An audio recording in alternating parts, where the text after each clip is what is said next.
Dig deep into America's $17 trillion economy, and you'll find fractures beneath the surface.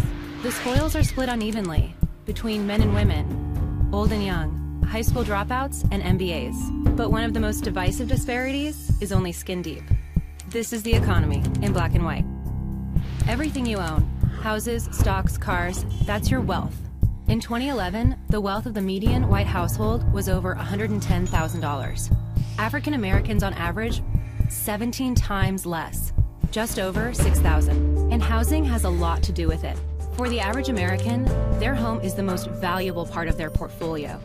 It's an investment that can appreciate with time, and it can be passed from one generation to the next. But the rate of homeownership among whites is 28% higher than that of blacks, and the lingering effects of segregation could be to blame. Discriminatory practices by the Federal Housing Administration prevented African Americans from buying houses in many suburban neighborhoods. The Fair Housing Act of 1968 sought to level the playing field. But by then, African Americans were entering a housing market that had already seen massive appreciation. Meanwhile, white families had seen their housing investment soar in value during their head start.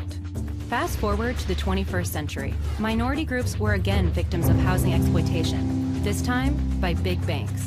Bank of America and Wells Fargo, among others, were compelled to pay hundreds of millions of dollars in fines and restitution for pushing minorities into exploitative subprime mortgages and charging them higher rates and fees. This contributed to the fact that blacks and Hispanics lost nearly a quarter of their wealth between 2004 and 2010.